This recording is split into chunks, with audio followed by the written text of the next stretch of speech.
I'm Sarah Bivens. And I'm Matthew Bivens. We had a home birth back in 2016. So we started a podcast about it. And then grew it into a birth brand to help future and current parents believe in their success with home birth.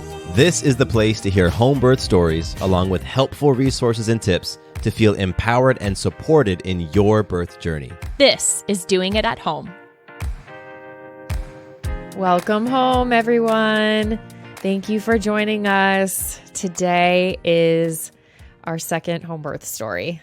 Woohoo! What an amazing moment we've come to. Yes. Where we're sitting here across from one another, about to share the birth story of Naomi Rose Bivens. Naomi Rose Bivens. We didn't know who she was. No, we didn't. Until the moment she came out. We didn't know what he or she, and we didn't know exactly the name, although we kind of figured that out a little bit towards the end. But right at the last moment. Yes. We also didn't know that it was going to take us 3 months to get to this point to record the birth story. Sure didn't. How long did it take with Maya? 5 days. Day 5.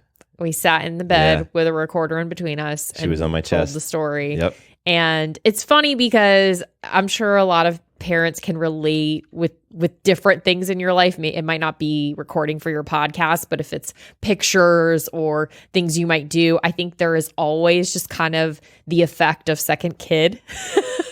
Things happen later or they don't happen or whatever. So I think it's a little bit second kid syndrome. Let's just say that.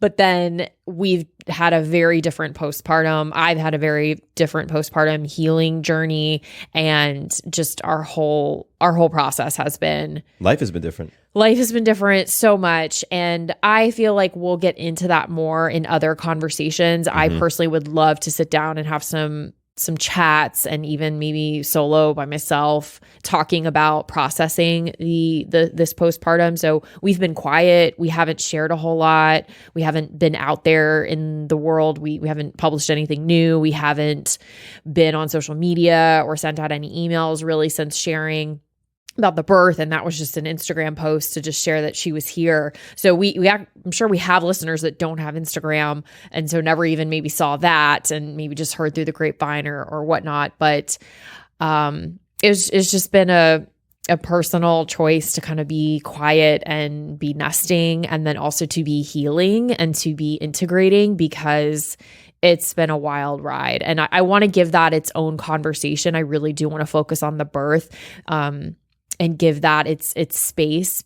And I'm glad it has been some time, because honestly, if we were forcing or trying to do it before now, I don't think I would have felt as connected to the birth story, because of the thick of things that we have been in and had been in really until about week 10 or so. It was really survival mode, fight or flight. If we did have a few spare moments, it was to sleep, up on rest, and high five each other and keep it moving. Some dishes.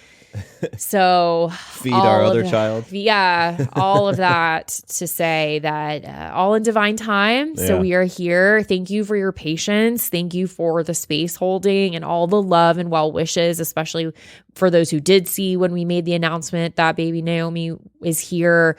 And here we are now. We're gonna share the story. We're gonna unpack it. You know, it's funny. You had taken some great notes after the birth, and I was able to read them prior to this. And I'm like, okay, how much am I going to recall? Right. Because, we've talked about Naomi's birth a little bit.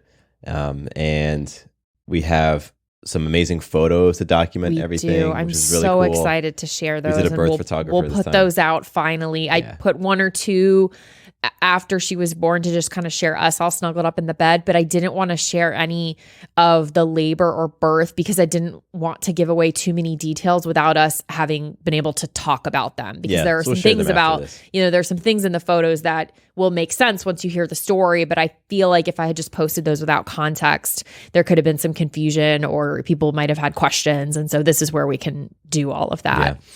So anyway, I was just saying, this will be interesting for me. Yes. You'll jog my memory. And we also have the notes from our midwives, yes, which we didn't have when we did Maya's birth story. Mm-hmm. So that's pretty cool to see their copious notes and what they were, kind of noticing, keeping track of. So we got a lot of stuff. I'm excited to do this birth story. Yeah. It's about time. Yeah. It'll be cool to have the side by side. So there's kind of my recollection and my note taking and through my lens. And then there's the actual, time stamp of things going on as far as the stages of labor and then baby arriving. So I'll be kind of going back and forth between them. So let's go back in time. Let's get in our little time machine and go to Tuesday, November 29th. And I remember I wrote this down in my notes that I woke up that morning and had a conscious thought of today would be a really cool day to meet our baby. I'm not attached, but today would be a really cool day. And I remember saying that more than kind of any other day, especially around that time when you're like, I'm ready. And I was ready, y'all. I was very ready. Yeah. How many weeks had it been at that point? We were 40 weeks and 4 days 40 at that point. On a Tuesday. And yes. Yep. Okay. We had a midwife appointment. So we were excited about that. We went to that. And that conversation, most of it kind of hovered around, how are we feeling, which was a lot of the appointments kind of towards the end when there wasn't a whole lot of logistical things to cover. It was just, how's everyone doing? Just check-ins. What do we want to, is anything we need to clear out? Any intentions we need to get clear on? It was a really great way to just continue to deepen that relationship in our team. And that's Debbie, who was our midwife for our birth with Maya, and then enter Amanda, who was an addition to the team this time and such a great addition. So we have Debbie and Amanda. Amanda is a big part of the story. Yes. Yep. And it's one of the things I really enjoy about midwifery care is even at the end of the appointments where you were saying there wasn't a whole lot to discuss, we would still hang out with them for the full hour and talk. And Maya would play with the toys in the office, and we would just have that time to be with one another, knowing that we were preparing for this amazing experience. Yeah, it was really beautiful. So we had that appointment, and one thing that was kind of a twist is Debbie wasn't feeling too well. She just was a little under the weather, so she was not present for that appointment. Yeah. And so we're chatting with Amanda about what's going on, and we had the discussion of a couple of things like we're coming up on 41 weeks. So what does that mean once we hit week 41? And do we want to start discussing some natural induction measures? Do we make an appointment for an NST, a non-stress test, and an ultrasound? And then also let's talk about, say labor does happen in the next day or two and Debbie is still not feeling very well. What do we want to choose? Would we prefer Debbie to not be there? Would we want Debbie there and she'd just kind of be in the background? How did we want to do that? And so we had conversations about all of that. It was important to me that so long as Debbie felt okay, I very much wanted Debbie there. And so that's what we put out there. I trusted them too to make that call. And I really didn't want to make the NST and ultrasound appointment. I just really didn't want to. I kind of left the appointment a little bit like, ugh, I don't want to do that. I just kind of like it was like thinking about, okay, if things don't go the way we want them to go, it's like getting into those early next plans, right? And neither of us wanted to go there even mentally, right? And another notable thing about this conversation is we had homework, quote unquote, so to speak. And it was really just to relax and enjoy the time, of course, but it was to be intimate. It was to have sex, make love, sexual relations. And we were cool with that. Yeah. We're like, great. That's awesome homework. We were all right with that. You got some extra credit too? And yeah. And we left that appointment. I wrote, and I remember this too, feeling a little anxious, a little nervous, a little frustrated, even just thinking like, I don't want to go past the 41 mark and then have to start thinking about these things. I just don't want that. So we go home. We went for a really nice walk. We made some really nice love and rested. And then it came time for you to pick up Maya from school. And I think you were going to go take her out for a bit too, just to kind of spend some time with her and give me a little bit of time at home to rest. One thing to note about this time frame, and any of you out there who are fans or were a part of this experience, we love the World Cup. Love the World Cup. And it was going on at this time. And that made for a really fun, I'll always remember that, the towards the end of pregnancy, and then even those first couple of days and weeks of postpartum, watching soccer matches, watching football matches. And the US played Iran that day. the 29th. So I'm at home watching the game and you're picking up Maya from school. And to back up for 1 second, for about maybe 4 or 5 days prior to this, once or twice I got some consistent contractions in the night.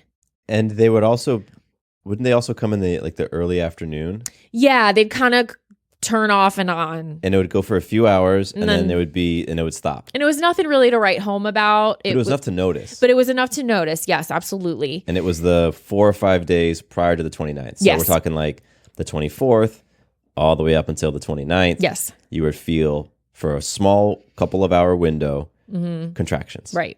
And in case you don't want to sit and do the math of like 40 days and 40 weeks and 5 days, blah, blah, blah, our guest date was the 25th. So I'll just share that. That was something I had never actually shared this specific date until now because it's a guest date. But the guest date was September 25th. So here we are now at the 29th.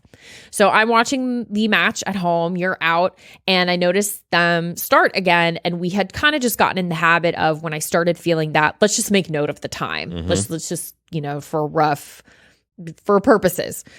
So I wrote down at 2:22, I started to have a contraction. And they came pretty consistently for the next like 30 minutes or so. They were maybe like 7-8 minutes apart. I want to say sometimes it would jump up to like 12 minutes. But yeah. So I reached out to you after a couple of them and called you and said, hey, are you coming home? And you actually were. You guys were on your way back. And I said, great, because if you weren't, I want you home because these are kind of starting to develop some consistency here. And I just want you home. So you came home and we had a chiropractor appointment already scheduled for that day for the family. So that was already slated. So it was a full day of kind of self-care from the midwife appointment to chiropractor. And like 15 or so minutes before we were going to be leaving for this appointment, I was in the bathroom for a long while. You weren't doing your nails though. I was not doing my nails. I was pooping. I was cleansing my body. And that was something I very much remembered in Maya's early labor, like the early onset, was pooping a lot. And so I thought, okay, this might be it. This could be it. But I also didn't want to be set on that. And it's really interesting going into a second birth. And then I'm sure if you go third, fourth, and fifth, however many, if you do this or not, kind of do a little bit of comparison, do a little bit of framing. You have some idea, but it can also just be so different. So I really didn't want to hang my hat on anything specific and have it be it. So I stayed open. I imagine that's got to be so hard. It's tricky. It's a tricky mind game. Yeah. Yeah. And think, oh, was that it? Oh, is that what happened in the first time? Yeah. Yeah. So we went to the chiropractor. I had contractions on the way there. I had contractions while there. I was lying on the table and had to kind of get up and breathe through them. And Dr. Shannon, so amazing. I'm so glad she was there and could be a part of the experience too. She was adjusting me and she said, yeah, I think you're going to have a baby within the next 24 hours. And she said, and I don't say things like that because I know how it can be, in terms of making a statement like that. She said, but I really think you're going to have a baby in the next 24 hours. Well, when I went to get adjusted, she didn't say, I think. She was like, you guys are having a baby. Yeah. She was clear by then, you all are having a baby in the next 24 hours. Yeah.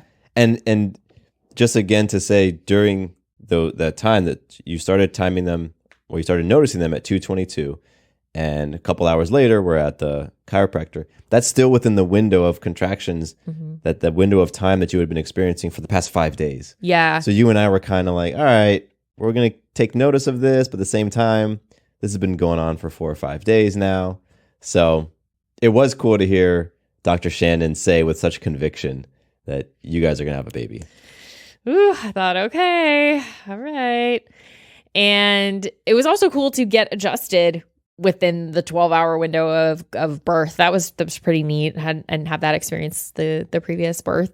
There's a whole, we're going to get to this. There's like a whole list of things that happened leading up to Naomi's birth that didn't happen with Maya. Yeah. Things that were like preparing you for the experience. So right. You had a nice poop. Yeah. You got a nice adjustment. Yes. And after the adjustment, what do? We went and picked up eggplant parm. Got some eggplant parmesan. So you had a nice meal this time. Yeah. And by the time we were eating that eggplant parm and you all were having whatever you were having and I'm eating a garlic knot, I started to think, okay, this is happening. It could be tomorrow, but we're in it. Like, this is happening.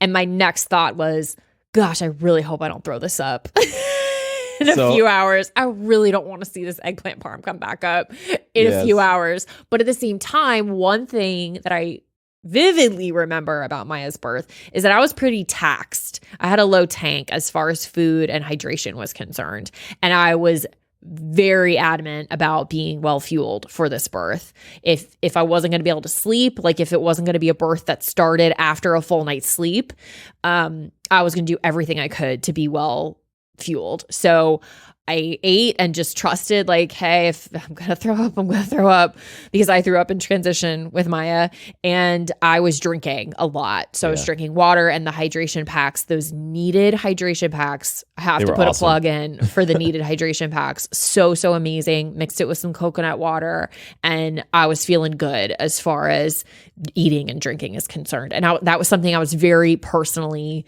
pleased with and kind of like proud of myself for making sure that I really was conscious of that.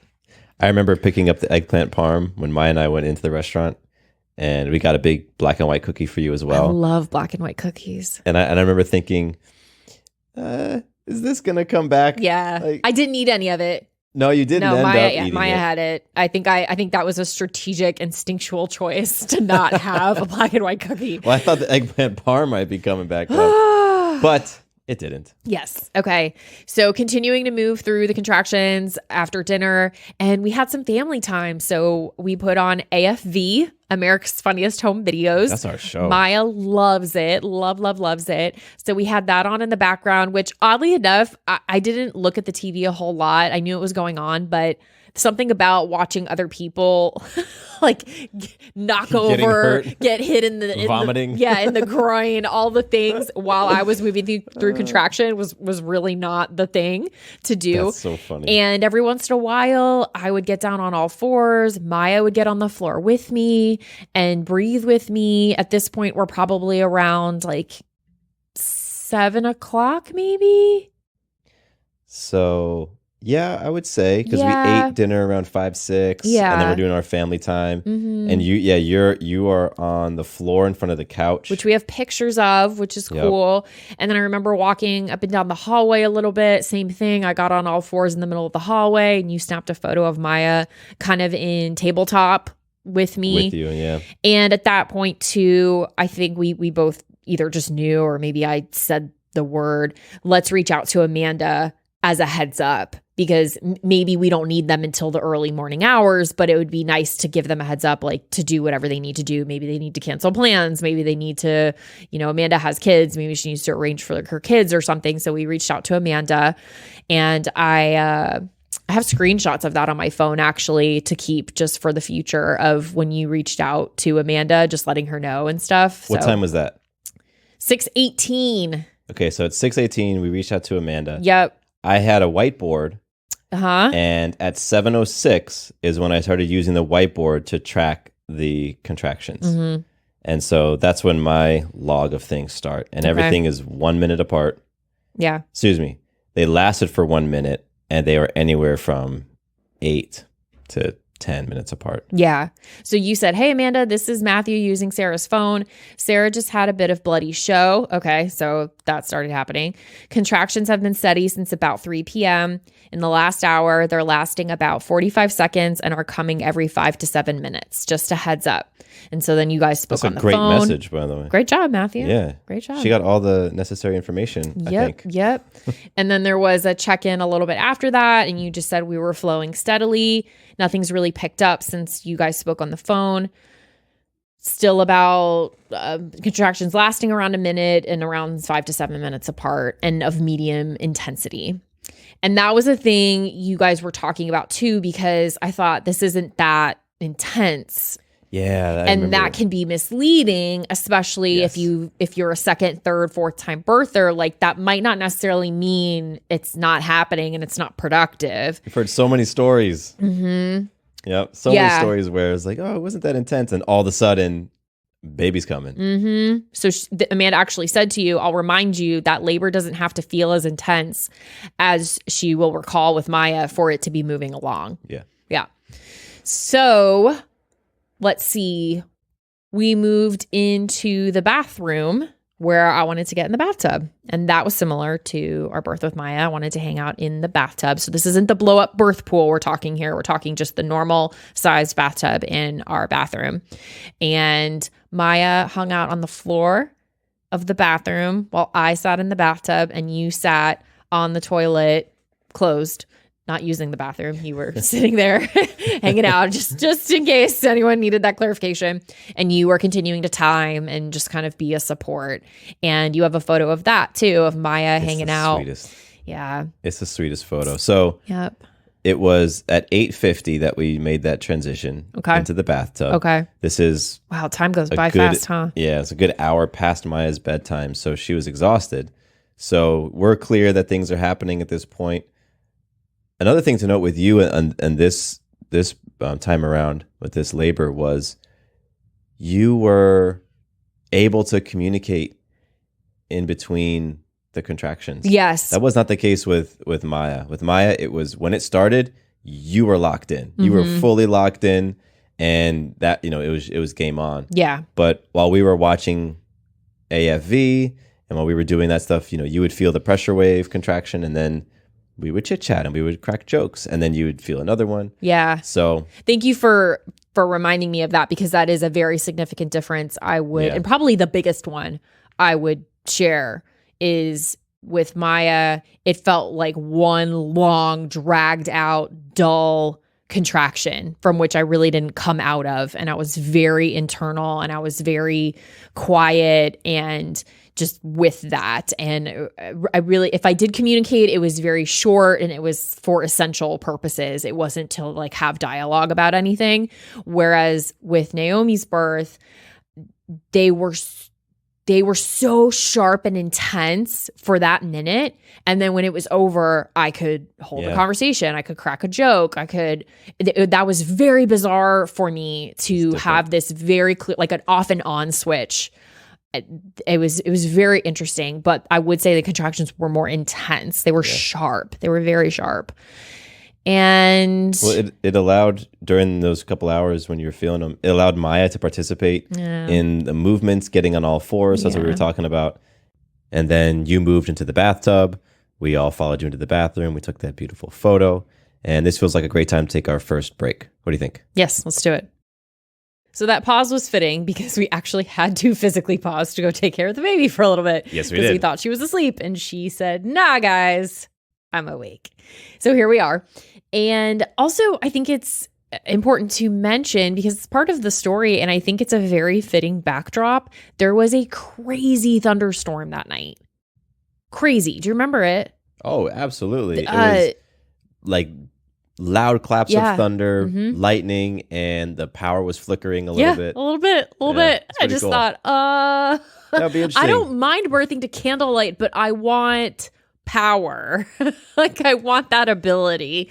Power would be nice. And I remember later members of our birth team mentioning the torrential downpour that they were driving in to get to our house. And some of them said they could barely see the road in front of them because it was late at night by that point. So since moving out of our bathroom and that bathtub, we moved into the bedroom. And also note that Maya fell asleep on the bathroom floor. So you carried her to bed. Yep. And then it was just you and me. And that was really sweet to have that time of just you and me. And it was very clear the baby was coming at some point. Yeah. Again, still didn't know boy or girl. So who is this human that's going to come meet us? I remember taking a photo in our bedroom mirror that's on the back of our door, taking a photo of my body. I had the wherewithal, I guess, in between contractions to think, I just want to document this real quick, just my body right before it goes through this experience and the last moments of having baby inside me. And So we reached out to the team. We reached out to Amanda again, and however that was going to assemble. And then we also reached out to Ellie, our birth photographer, who is amazing. And I'm excited for you to see her work. It's really beautiful. And you didn't have to reach out to anybody. I didn't. This was you. Yes, yeah. yes. You were focused. You were focused on the task at hand. And prior to, of course, labor starting, we had set up the foam tree. And so I reached out to the people that I needed to, and then the message started to spread. Right.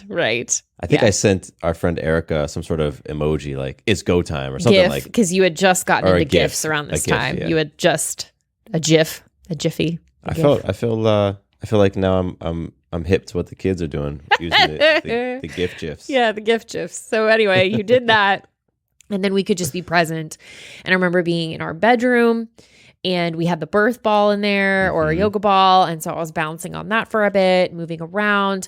More movement this time in this birth than with Maya. With Maya, I stayed in the birth tub 90% of the time, did one walk up and down the hallway, which I did not want to do, but I was encouraged to do, and I it was a good move at the time. But anyway, I moved around a lot more. I did hip circles and had the light bounces on the ball and got on all fours and moving with those contractions, the waves and the intensity of them. Debbie and Amanda and Ellie pretty much simultaneously arrived just about 10 o'clock. Yeah. And checked the scene out and just kind of assimilated and got into the space. And what was great is, again, it's 10 p.m. It's raining outside. It's dark. It's still. You know what I mean? Like we had a wonderful ambiance, I'd say, for getting into that really serious space of birthing the baby, which was wonderful. It reminds me of what happened with Maya those few hours prior to our birth team arriving. Yeah. And Amanda asked me, would you like a cervical check? Now would be a good time to do it. If you're open to it, of course, totally up to you. And I was open to it just to have information. One thing that I will say was a theme throughout this pregnancy was we had really great dialogue with our care team in the sense of there was evidence-based conversations. There was ultimately, it is your choice, informed choice. We're cool either way. Here are the risks involved in any of the scenarios and whatever you choose. So I felt comfortable with that check. And I did not want to know how dilated I was or anything like that. And I would later ask and later find out that I was about 7. Mm-hmm. But that only means something if it means something. Yeah. So there's that. True. And at about 11 o'clock into the birth pool. So you had filled up the birth pool during that time when Amanda we were just kind of hanging out and talking, and we got the water all going and got into the birth pool. I think I had the birth pool blown up for days. Maybe a week. It had already been blown up. Yes, that's something, y'all, this comes up so much on the podcast. And I was not about to be, like that story. Scrambling. Yeah. So I would say at least a week before, the show started, the birth pool was filled up or was blown up, sitting in our office. And then I even had to put air in it a second time because so many days had gone by. Right. So when we knew it was time, just rolled that sucker right into the baby's room. Got the tarp down and then filled it up. Yep. So we got into the birth pool and you started playing my playlist. What did it feel like, real quick? What did it feel like to transition into the water? It felt nice. It felt kind of how I had remembered it the first time. Like, this is lovely. This warm water, a little bit of buoyancy, a little bit of weightlessness. And I like water. So I had thought I might birth in the water. That was something I was going in with a possibility and an intention of, and I was open to whatever needed to happen, but I'd thought about it. So I was pleased to be getting into the tub. And just to, again, set the scene, we're in a different room than we were for Maya's birth. Mm-hmm. For Maya's birth, we were in our master bedroom. We had a queen-size bed at the time. Yeah. And it's a small room. So it's queen-size bed with a birth pool. You couldn't fit much else in there. This time we were in the room across the hall, which is the baby's room. Right. And all we had in there was a crib, a dresser. And that's it. And a rocker. A chair. Yeah. So with the birth pool in there was a lot more room. So I felt more comfortable sitting. We had Debbie and Amanda in there. And then we had Ellie, who was just sort of floating, doing her thing, taking pictures. So a little bit more space this time, which was nice. Yes. And you put on my playlist, like I said, and I had 3 different versions. 3. So I didn't know how the mood was going to be. So I had 3 versions. One was going to be very tranquil, very chill. Lots of Enya. No Enya specifically, but Enya vibes. Then the other one was if it was a little bopping, like if it was me. I think this would have gone if labor was happening during the day and it was really early in it. I don't know what kind of scenario, but this would have been a little bit more upbeat. Like a Beyonce list? Yeah, let's call it that. Again, I don't think specifically there was Beyonce, but that vibe. And then the third was just ambient, like megahertz, 1,000 whatever to the binaural beats, like that sort of thing. Yeah. So those were my options, and I went with that tranquil one, and it was the perfect setting, and it was a beautiful space. This room we had transformed before becoming pregnant in our conception journey. I had earmarked this room to be the nursery, and then as we were going through the 2 years, I thought, I'm not going to keep waiting. I'm going to make this a beautiful space for myself until or whenever we get pregnant. So the wall is this beautiful, rich, it's called Rainy Day, which is funny. It's called Rainy Day, the color of the blue of the wall. And there's these rich, beautiful, flowery curtains and lace underneath the curtains, and we have oxytocin up on the wall, a literal wooden carving of the oxytocin molecule, and it's this beautiful space. And to have that music, and then to be in the water and have you with me. Ellie's doing her thing, Amanda's there, and Debbie did end up coming. So as we mentioned, Debbie wasn't feeling well, but she said she was never going to miss this birth. She said, so she just kind of hung out in the background, and that was the space. And Amanda recommended doing what's called the rotisserie chicken. Which is what it sounds like. It is what it sounds like. But when she first said it, I was like, what? I'm about to eat a chicken? Like, what's happening? And the rotisserie chicken is essentially having about 5 contractions in each position you can be in the birth pool. So on your knees, then on your side, then on your back, then on your other side, and then back to your knees or kind of leaning on your elbows over the edge of the pool. And so that was the rotisserie chicken. And so that's what started around 11 o'clock was the pool and the rotisserie chicken and the music. And you were there. And one song that really stuck out for me was a song from, it's originally an ABBA song, and it's in Mamma Mia 2. And Maya and I love Mamma Mia and Mamma Mia 2. We've watched the movies together, and she loves the music and sings it all. And they slightly modified this song, I've Been Waiting for You, in Mamma Mia 2, and it plays over it's the backdrop of a birth scene, a very beautiful birth scene. And I put that song on the playlist, and that song played, and it's just talking about being so excited to meet your baby, essentially, and how I've been waiting for you. And it was just so, it was perfect, so beautiful and emotional. And at that time, I think you let me know some of our other team was assembling. So we kind of had like a first tier, if you will, and like a second tier of the team, meaning the team that was right there up in center the whole time.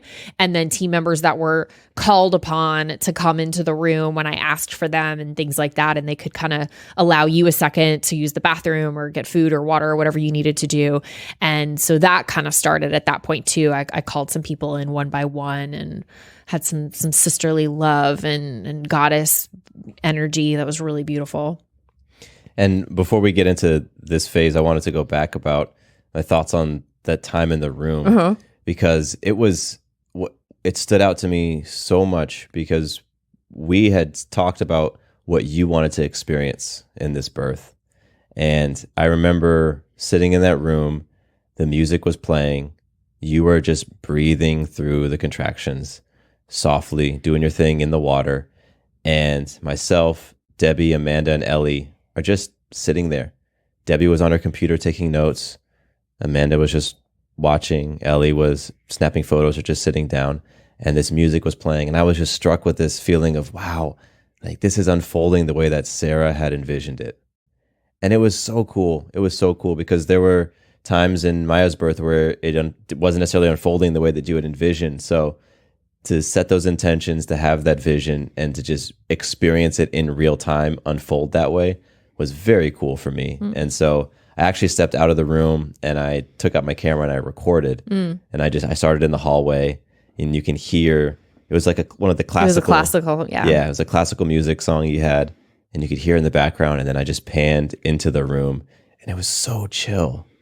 It was so peaceful. Like my phone was having a hard time picking up the light because it was such dim lighting in there, and no one was talking, and it was just everything was unfolding as it was supposed to, and that stands out to me.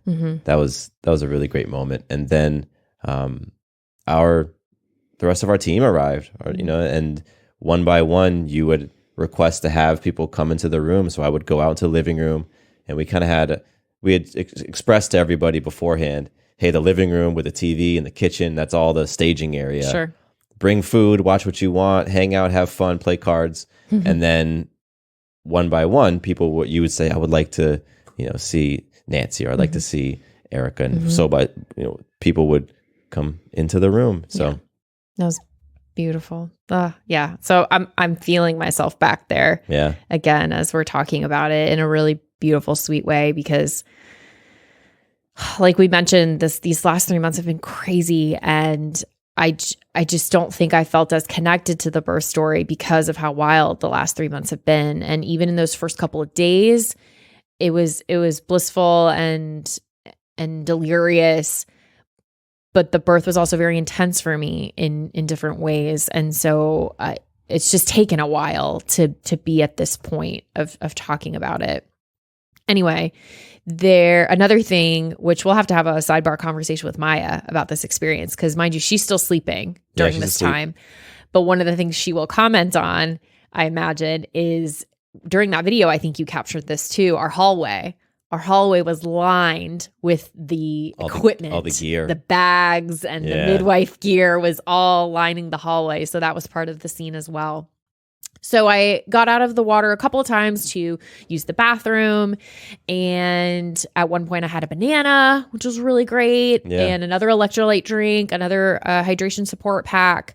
And then at one point I was kind of over the water. I didn't want to go back in anymore. And let's see, that was probably about, looks like 1 o'clock. So 11 to 12, 12 to 1. Yeah, so I was in the water total in and out for some bathroom breaks for about 2 hours. And something just instinctually in me, I just didn't feel like getting back in the water. I was kind of tired of getting out to use the bathroom and being wet and having to dry off and then get back in and just getting cold and that sensation. And then I was getting kind of pruny on my fingers and such. And I just felt like it was time to move on. And I'm really, really glad that I followed that intuition, because that'll kind of have a part to play later on in birthing in the water versus birthing on land. And so I think it was just instinct moving through me to be complete with the water. And so then that led to being on the bed for a bit. And those were intense. That was intense on the bed. I was way more vocal this labor than last labor. And I just let it be what it was and moved with it. And one thing I'll say is I just wanted you there the entire time with me. I wanted some sort of contact with you, hands, something with you the entire time. There was one brief portion that I recall you leaving the room when I was still in the tub, and it was to do something. You had to take care of something. And I remember just thinking, come back. I don't want you to go. And so the intimacy was very real for me, very palpable for me, having you there. And I very much felt your incredible support, and as much as you could be in it with me, I believe you were. And so that was very magical for me. And we're on the bed. And then let's see, at 1:20, the comment on the chart here is bag of waters. Let's talk about the bag of waters for a second. So I'm lying on the bed and I'm kind of on my side because I just had moved around a bit, and I'm on my side and I look at Amanda and I said something to the extent of, I feel a lot of pressure. I feel something different, like as if something's coming out of me, but I don't think it's the baby, because if it's the baby, I feel like I would feel more, I guess. It was a very odd sensation to be feeling.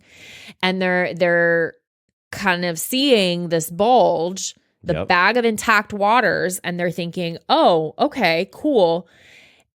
And there's a possibility, or I guess there's a trend or likelihood that if that's about to pass, the baby could be very close behind. So that was when you got the cue. If you want Maya to be a part of this and want Maya to be awake for the birth, now would be the time to get Maya. Right? It seemed like things were about to happen real fast. Just in your energy and your vocalizing and your face, it was like, oh, this is going to happen. And so, yeah, you're on your side.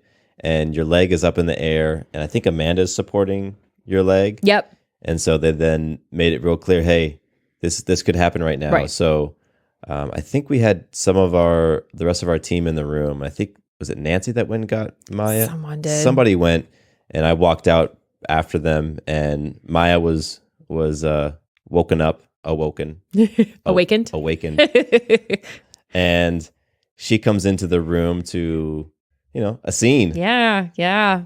All the people. Quite a lot to wake up to at 1:30 in the morning. Yeah. And everybody there she knew. She knows everybody who was part of our team extraordinarily well. And she saw you on the bed, and she just flowed right into it. We had done so much prep with her, talking about the noises and talking about your body. And man, she just kind of tucked over with me. And then she was right there like, thanks for waking me up. Yeah. I'm here for this show. She was right there. Yeah. And so the bag of waters comes out. Yeah. This balloon like of intact water comes out of me. And stays intact. I couldn't see that, but I would later see it in the photos, and then you could see it, obviously. It was wild. Because it looks like this water balloon full of cloudy, milky liquid. And I'm looking at it like, oh, wow, okay.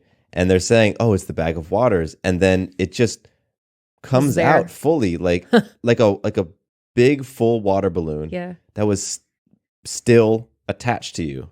And still, it was and just sat there for a little while. It was strange to feel as well, telling you from this side. It was interesting.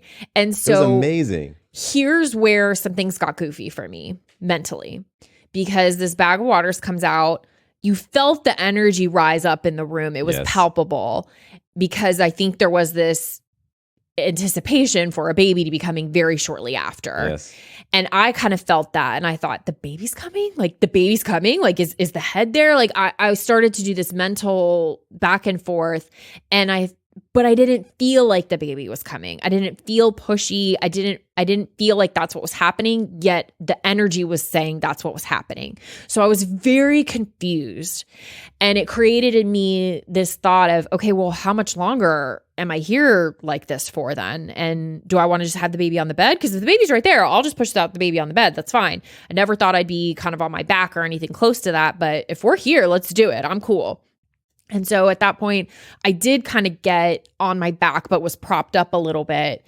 And I was still having contractions, but it wasn't the like push feeling. And yet it seemed like everyone was waiting for that to happen. And so I think to just reset my mind and kind of go inward and not look at anyone, I got onto all fours and just kind of buried my head down for a bit. And I thought, okay, well, if the baby is coming, maybe I could push the baby out like this. And in one version of my vision of the birth, I thought about being on all fours and kind of grabbing baby from that angle. But nothing was happening. I wasn't feeling anything. And I just thought, this isn't productive. And like my legs were getting tired from being in that position. And I just thought, I'm going to end up wearing myself out. And so turned back over. And that's when I said, I want the birth stool. Yeah.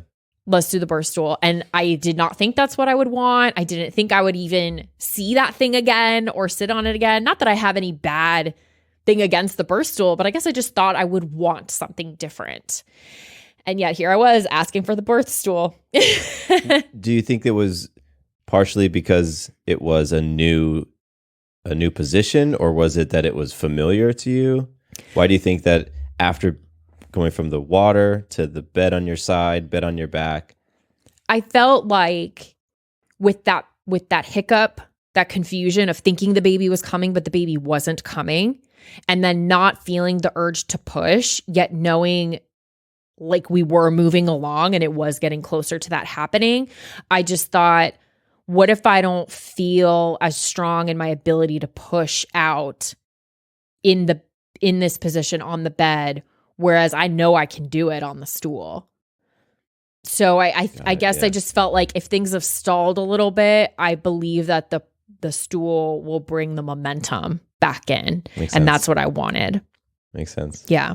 You want to pause here? Let's do it. So here we are. The birth stool's coming back into play. The birth stool is brought to me. Now we're in our bedroom, almost in the exact same place Maya was born. Different bed, different setup, much less space. And I'm on the stool by myself. You're in front of me. Maya's in front of me. Debbie's in front of me. Amanda is just kind of behind her. And then different collections of the remaining. Well, Ellie, of course, is around. And then 1, 2, 3, 5 people kind of at any given point. I really wasn't paying attention to them too much, obviously, but they were there. Like you could just sense them, whether they were in the hallway or right at the doorway. And the reason why I was down in front of you with Maya is because I was going to catch baby. Yes. I was so determined to catch this baby, whereas with Maya, I was behind you on a yoga ball supporting you. And so I wanted a different experience. So that's why Maya and I were right there, just ready. Yeah. And I did not feel like I needed anyone behind me. I didn't feel like I needed that support like I did with Maya's birth because you were behind me for Maya's birth. And I felt this is where I started to feel confident in the sense of like, okay, I've done this before. I know what's about to happen kind of thing.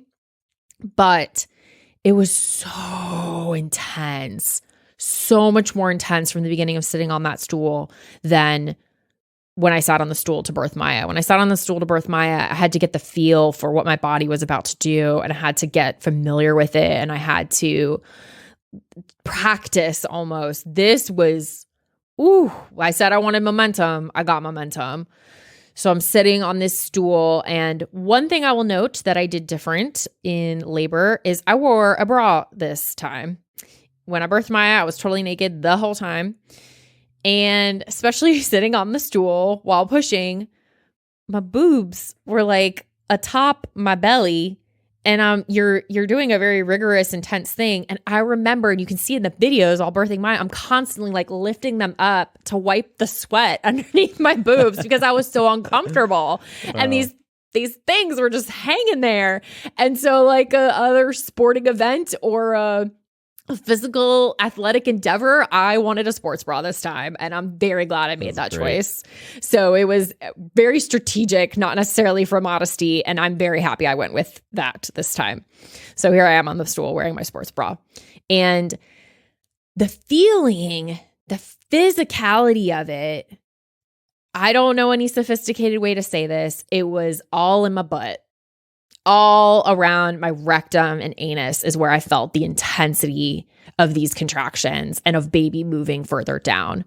It was not as much vaginally. Like you could have convinced me that the baby was going to come out of my butt based on how intense it felt in that area. That's what I have to say about that. That's wild. Of course, I have no idea what that could even feel like. So intense. And again, here I am. I get that thought of that mental confusion of how long am I going to be here? Because if it's going to be this intense for an hour plus, 2 hours plus, I don't know. Kill me then. Because I don't. That goes through your mind, and here I am. All about home birth, all about empowered birth, however you want to do it. And I'm thinking to myself, if someone gives you an out right now in this moment, an out meaning we'll take all your pain away, and you don't take it, you're dumb. Like you're crazy. That's going through my mind. And I flirted. I played the hypothetical game for half a second of, okay, if I really wanted to go to the hospital right now, how would that even go? How would that scenario go down? I wouldn't make it. Like, we're not going to the hospital. That's not happening. But it's there. It's there. it's there, and it might not be there for everyone, but it came up for me, this thought of God, powers that be, all the deities, all the angels and saints, either end this or end me. Because, and I don't think you have to, but I think many come to that splitting feeling of other worlds, and leaving this plane to go get your baby, and death looking at you in the corner. Like, I think that's something that you come to, the walking the coals, it was just very, very intense. And I had this feeling of, if I get through this, I won't do this again. I'm complete. Like, I don't want to do this again. That came up too. And to allow myself, now it's taken months, but to allow myself to let all of it coexist, that I could have an empowering, magical birth the way I wanted it, the way I envisioned it, and could have those moments of transcendental fear and crisis and existential woe of, what's happening to me? This is insane. And so I went through that, and I struggled a bit with allowing myself to feel that way, and to even think that part of my birth, albeit a birth that went down the way I wanted it to, but part of it was traumatic for me.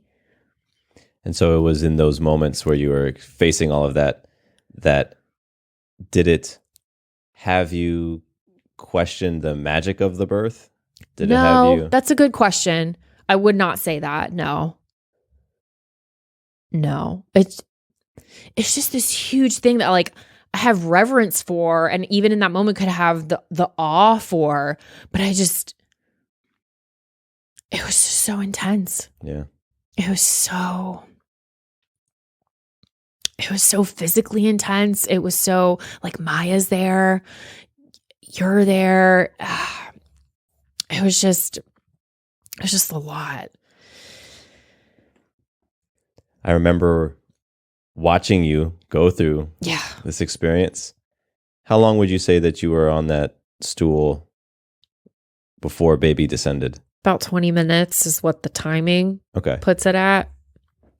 I imagine it felt a lot longer, because it felt a lot longer watching you. Yeah. And I just remember, because we're sitting there, Maya and I, my hand is underneath, like waiting for whatever, whenever the baby's going to come. And I would go between looking down at my hand and looking up at you. And whenever I would look up at you, you were in a different place. Like, the look on your eyes, it mirrored the intensity you were feeling. And it looked like you were just in a different plane going through the experience. Yeah. And by that, I mean, you would be looking straight ahead, but you weren't looking at anyone. Yeah. Like, you would look in my direction, but you weren't looking at me. Yeah. And I get what you're saying. I would affirm you, and other people would send affirmations, and you might look at them, but there wasn't like, I'm going to look you in the eye and connect with you in this moment, because you were having your experience. So the intensity that you described, it looked intense from my perspective, from where I was sitting. And you looked like a person who was very locked in on an intense experience. Yeah. Like an athlete who was very locked in, had that look in your eyes. And so I think it was amazing for Maya to see you in that way, in that space, with that strength, like going through it. Yeah. And I was very vocal. I was very loud up against that storm. I was competing with the thunder. I don't remember you being as loud as... It felt like it. I felt hoarse after. Yeah. Like, my throat was sore after. Yeah, it'd be interesting. I'm sure everybody has a different experience. Sure, yeah. We haven't really done a round robin kind of breakdown. That would be cool to do. But one thing that'll ground you a little bit is, as things were getting closer, I felt it. I knew I felt it. And so I said it out loud. I said, I have to poop. Like, I feel like I have to poop. And I remember Debbie just saying, okay, it's totally cool. And I know it's totally cool. And I know it's totally cool, but there's something so crazy humbling about shitting in front of a room of people. And it sucked. I didn't like that part at all. If I could Men in Black special silver device erase from my memory just that moment, because I was just like, like pushing as if I was pushing a baby out, but I'm pooping. And Maya will talk about that part for sure, because that was very memorable for her and how stinky it was. And I'm on the stool, so it's just going into this bag, and and so when that happened, I had a little boop, boop, kind of reset, like back into this plane. And I looked around the room and I felt suffocated. And I said, thank God I was able to vocalize it, because I know sometimes women can't vocalize something that comes up for them. But thank God I had whatever I had that I could say, I need space. I need the room clear. And so the kind of secondary folks stepped out, and it left basically, or all I remember, and you can speak to this, was and Debbie and kind of Amanda. That's all I really, maybe Maya, but that's what I remember happening at that point. And I needed that at that point, because I think I was starting to hit some mental walls, like I said, just coming out of all these chats with God and then pooping myself. And now here I'm at thinking, how much longer is this? And how much influence do I have over how much longer is this? And so I wouldn't call it fetal ejection reflex. We've talked about that a lot on the show and heard a lot about that. I would not say that because there wasn't this like shooting out, but I couldn't not push. I would say that, because fetal ejection is like your body's doing the pushing, like no matter what. For me, I was definitely pushing, but I had to. There was nothing that could have stopped me from pushing. So I feel like there's a subtle nuance difference there. It wasn't my body ejecting the baby out. Like I was very much pushing, but I had to.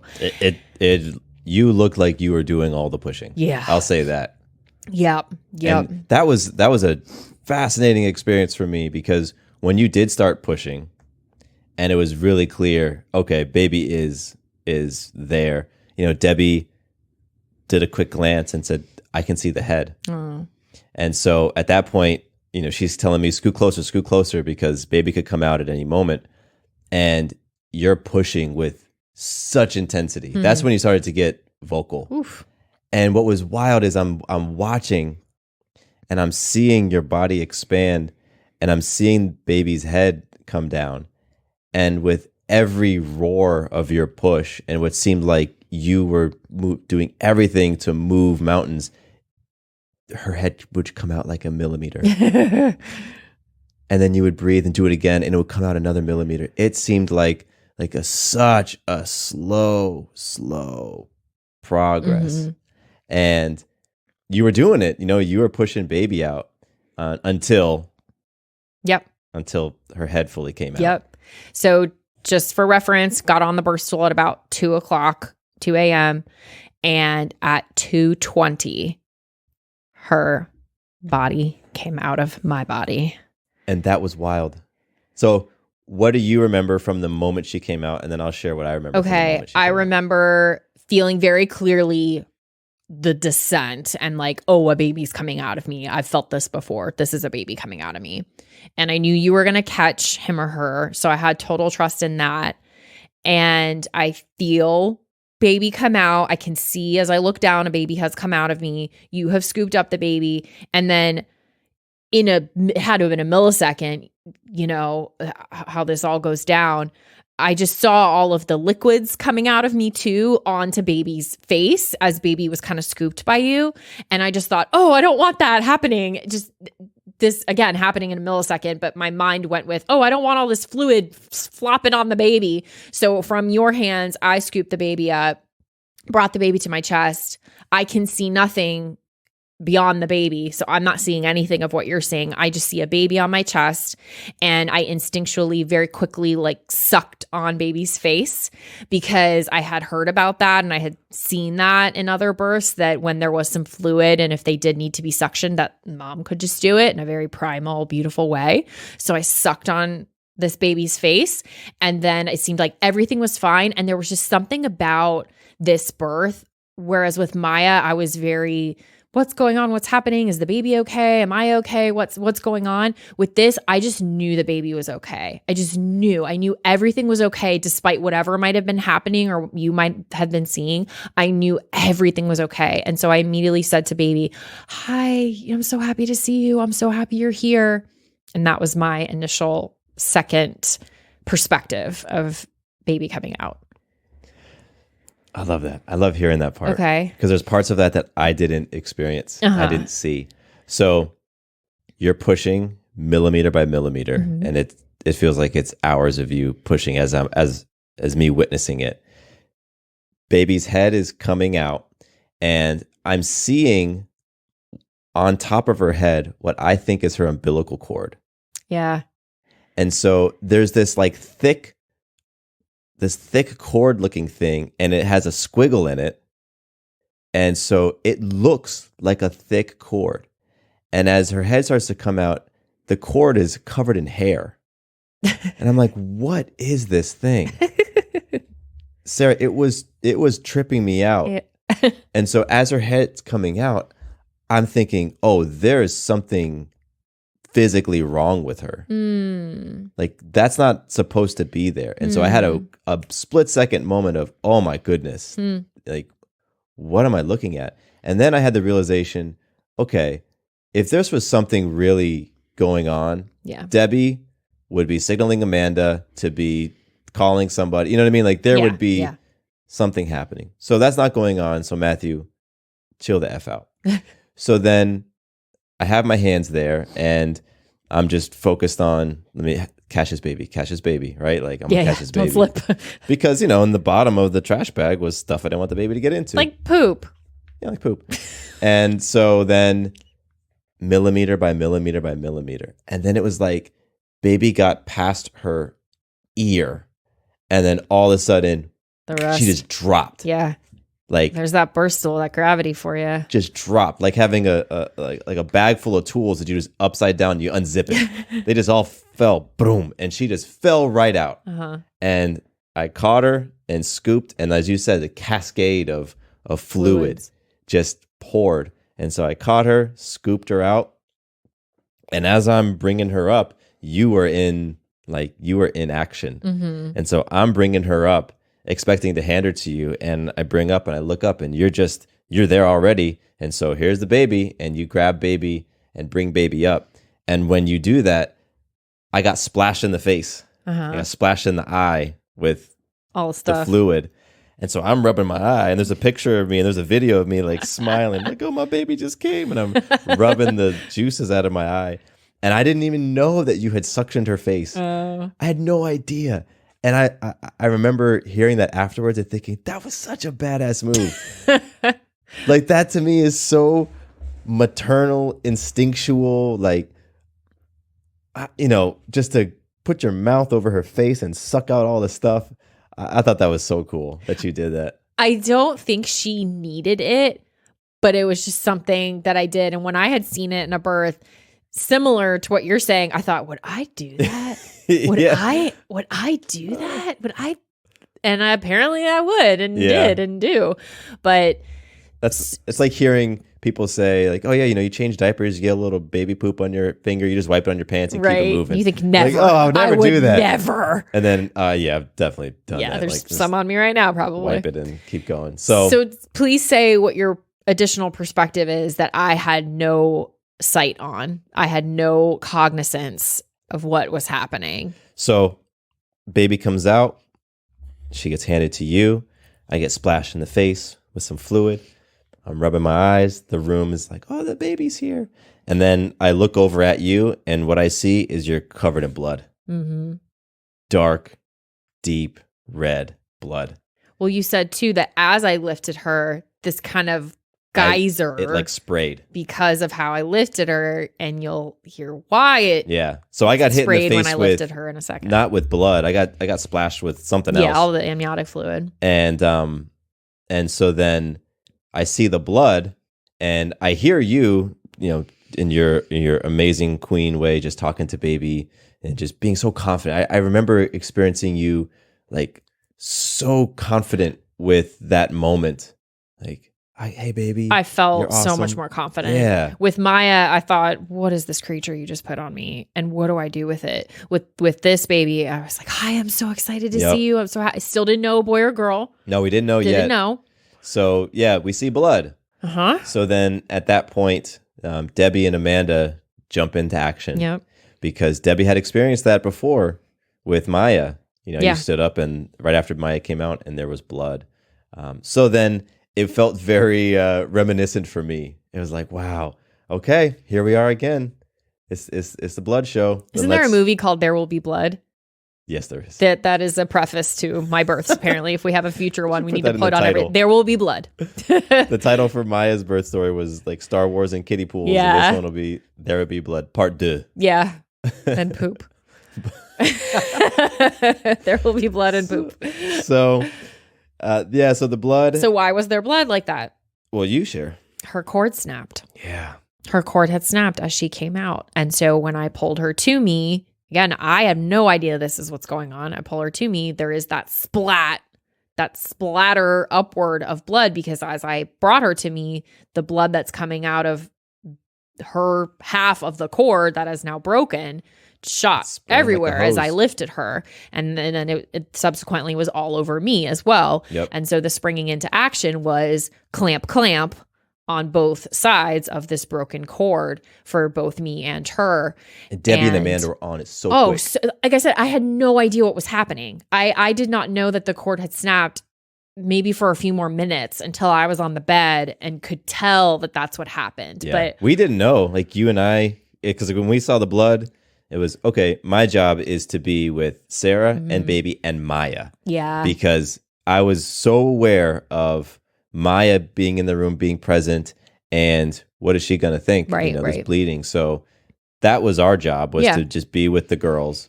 And then Amanda said this at one of our later appointments, that she doesn't normally bring the clamps into the room. Remember she said she normally leaves the clamps in the bag. Grabbing her stuff and everything, she almost didn't grab them. But there was something, she's like, no, let me just grab these. That's that divine intervention. There was something holding this whole experience that's beyond us. And I believe that played a part in that. And that's that. And the other thing to add there too is Debbie had been backseat the whole time, the entire time. And now here I am on the stool. And when I got to the stool and things started getting intense on the birth stool, they didn't even have a conversation, Debbie and Amanda. This was a no-look pass, switch roles, instinctual situation where Amanda then got to the back and Debbie came more forward and was there to support you in catching baby. And again, that's another example, I feel, of just how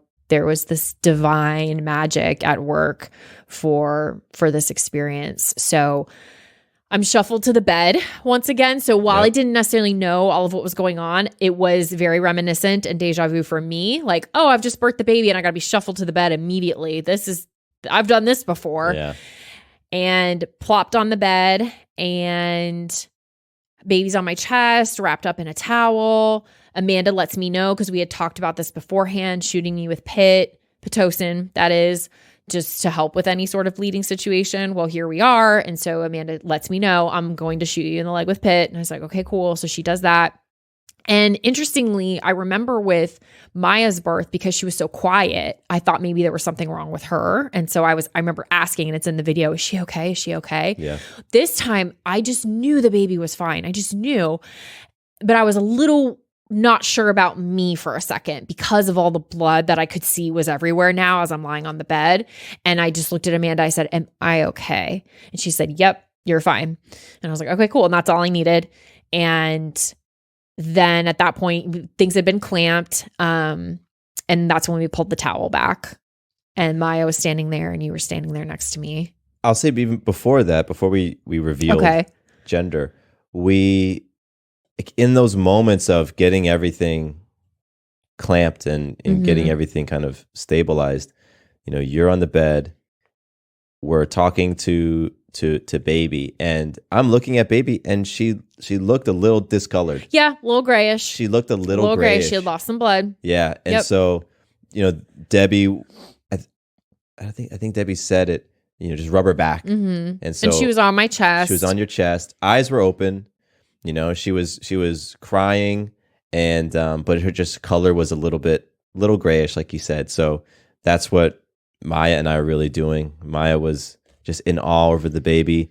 I was rubbing baby's back, and she pinked fairly quickly. She did, and that's why there was no other cause for concern, and no other measurements were made or actions taken or things called or anything like that, because it turned around so quickly, very fast. Yes, I just remember that moment of like, oh wow, she's looking a little gray. And babies come out looking all sorts of different colors, sure, with the vernix and all that, and she had a lot of that on her. She was cheesy. So when she latched within 7 minutes, it's recorded here in the timing of things. So she was latched within 7 minutes, and then she completely immediately, totally different. Like everything was totally different after the latch. So that was again just so fascinating. There was like a 2-3 minute window right after both of these baby girls came out. That was like, wait, okay, everything cool? Keep everything us on our toes. And then, as you were saying, we pull back the towel, and she's a girl. And so we let Maya announce. Maya was so excited. She was so happy. She announced to the room and said, "It's a girl," and kind of down the hallway, because in the process of getting me to the bed, everyone who wasn't needed, everyone who wasn't essential got pushed into the hallway. And so she was able to make that announcement, and she is such a powerful manifester because she wanted a baby sister from day one. And we knew at that moment that this was Naomi Rose, and we landed on Naomi days before birth. Yeah, you kept coming to me like, Matthew, we have a boy's name, but we need a girl's name. I just wanted a name, and I knew everything would be okay, but I wanted a name going into the birth. I just really did. That was something that just mattered to me. Yeah. And we weren't going to not have a name. I know, but we really brought it down to the wire, man. I was joking with you at the different moments, like, we'll just call it baby if it's a girl. But I remember you got serious with me, like, we need a name. So I went and got to work, and Naomi Rose was what we put out there. Actually, we put out there Naomi Luna. We thought about Luna. Let Maya choose the middle name, but we landed on Rose. Naomi Rose. Yeah, we landed on Rose, and so she's little Naomi Rose, and there she was again, latched within 7 minutes, and the most beautiful pictures. Oh my gosh, come out of that whole experience, from her coming out and when I scooped her, then the blood, it's really beautiful. It's photo Ellie got. Powerful and vibrant, and that's what it was. So I'm so grateful for that. And then all of us snuggled up on the bed together. I did tear again. Wasn't too thrilled about that, but it is what it is. And just got to hang out in bed for a while. And I had beef stew and tea brought to me, which is exactly what I wanted. Yeah. And we were all cozied up. And again, beautiful photos and moments from that time and space. And we all did skin to skin. Yeah. Even Maya. Yeah, even Maya. It was those snuggles were so amazing. Yeah. Just like to have all of us in bed, with Maya there. She was so happy and she was so excited. And it was 2-something in the morning. And that girl did not sleep. Wide awake. Until late that night. Yeah, she did not go to sleep. Day. She stayed up. It was just so amazing. And here we were, this now almost 3-year journey, including the time of pregnancy, but 2 years of conception journey. And here we were, and she was perfect. And it was just so magical. And so from the first contraction, watching the soccer match at 2:20-ish to now 2:20 in the morning, holding our baby. Yeah, I think we were saying that when we really started saying, when it was really happening. More like 6-ish. Like 6 something. Yeah. But just to think that span of time from being on the couch thinking, to what can happen, how drastically your life can change in 8 hours in that amount of time. And we snuggled.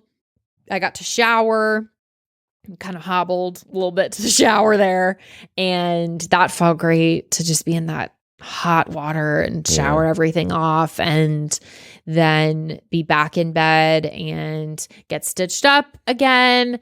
Not my favorite, but it's part of it. But I'm grateful to be able to do it from home. I'm certainly grateful I didn't have to go anywhere to have that happen. So, you just get shot up with some lidocaine, and then once the lidocaine kicks in, you don't really feel anything, but the lidocaine, it's not my favorite. And stitched up, and then here we are back in bed, and everyone was like out. Everyone was gone except for Debbie and Amanda. Yeah. Everyone was tired. I get it. I was tired too. So everyone was clear out of there by like 4:30-ish, 5 o'clock maybe at the latest. Everyone was gone. I mean, like the couple hours after baby came out, people were just passed out on the couches and sleeping on chairs and stuff, you know, and then some folks were up to hang out with Maya and do some art projects. Which was cool. They were just amazing. Our team was so awesome. Our midwife team, incredible. Ellie, photographer, was incredible. And then our team that really held things down, our family that held it down. Yeah. Like, so amazing. Like you said, you had beef stew. They had Maya entertained and was hanging out with her and just there throughout the different moments to support you, come into the room, one or two at a time, and just to be there and give words of encouragement and rub your back. And like we do a great job of assembling a team. Yeah. And there we were. There we were, the four of us, family of four. It's pretty wild. So we didn't have to Google this time how to sleep with a newborn. We did not. We just slept with her in between us. Yeah. She was on my chest for I didn't really sleep. I didn't sleep, I feel like, for the rest of that day. If I did, it was maybe like an hour here, an hour there, just because I was in the first couple hours, I had already lost count of how many times I had kissed her head. I know. Just because it was, and that smell. You never get sick of that smell, the top of their head smell. And it's only been 3 months. So I smell it as much as I can. It's so incredible. And I just feel like there was a spiritual component to the birth as well. And I think there are threads of that in the unspoken stuff, like Amanda with the clamps, Debbie and Amanda switching up their lead and positioning role. And then Amanda would later share with us when she came for a postpartum visit that a word she would use to describe our birth was spiritual. Yeah. And I just thought that was really cool that could be the feedback from someone in the space and who had been with us on the journey. And interestingly enough, we typically set words for ourselves at the beginning of years. We've done it for maybe 5-6 years now. At the beginning of each new year, we think of a word that we kind of want to set for the tone of the year and the intention. And mine in 2022 was spiritual. There you go. And that was what I was playing for. And that was what I wanted to carry in once we found out we were pregnant in March. And then here we are at the end of November. So November 30th at 2:20 a.m., Naomi Rose was born. That put us at 40 weeks and 5 days. She was 8 pounds, 7 ounces and 21 inches of squishy goodness. And it was so different also to not know that she was a girl. So different. That was a different experience. So different. It was so wild. It made so many things just like so different from the first time around. Like the name to being able to, and we'll talk about this more in future episodes, but being able to feel connected. I think both of us, because we didn't know she was a girl and we weren't calling her by her name. It was baby. Yeah. And so I remember when she came out and she was a girl, it was kind of like, okay, great. I can now pour all of this energy and emotion. Seeing her like that. Yeah. Like I can now direct this towards this little baby girl. Specifically her. And this is her name. And totally. It's so different. I mean, for a while, we didn't even say her name. For a while, the first week, because we were so it was just baby this, baby that, and now we're saying Naomi more, I would say, but just that it was definitely a significant component that was a differentiator from the last experience to this one. I thought it was so fun though, just being able to be surprised.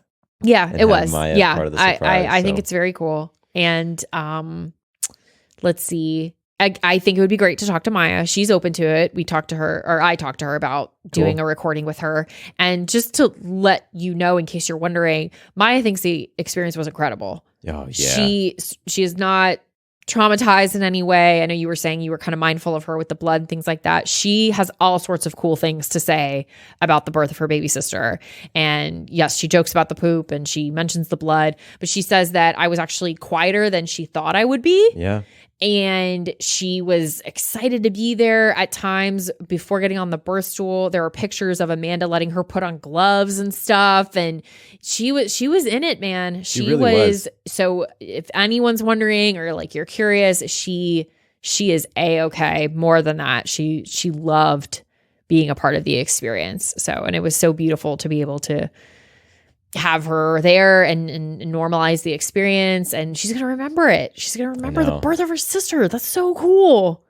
So just wanted to share that. The two of them over the past 3 months. I mean, so Maya cute. Is like such a stellar big sister. We'll talk about that too. Because the whole transition of 1 to 2 and everything. But to wrap up the birth story here, that was the birth.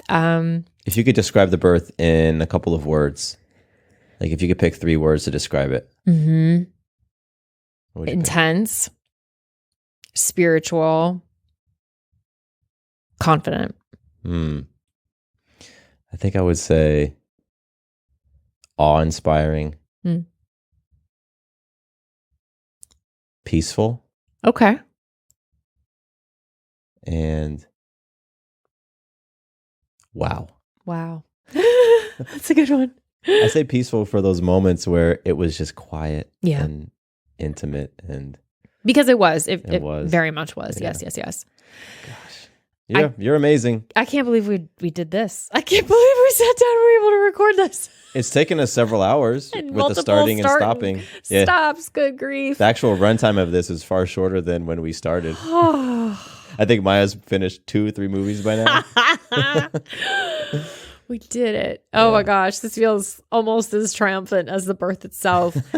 I'm so happy to be bringing it to you, though. I am really happy to be sharing it. I'm so excited now to share the images and the pictures out there now that the story is there to match it. And of course, if you have follow-up questions or anything you want to share with us about it, please feel free to send it our way, and maybe we can incorporate answers to any questions that you have in upcoming stuff about postpartum. And if you do have questions about postpartum specifically, feel free to send those, because I want to break down a lot of this because it's been a lot. So I want to share and put it into separate conversations about those things. So thank you all so much for being a part of this with us, from putting it out there that we were trying, that we were open to conceive, to then being pregnant and sharing the pregnancy journey. And now here we are with the birth. And I'm sure there's so many more exciting things to come this year with doing it at home, and more stories to share, more of us to share. And then this journey now of postpartum and 1 to 2. Y'all are incredible. Thank you. Thank you so much, really, from the bottom of our hearts. Yeah, thank you.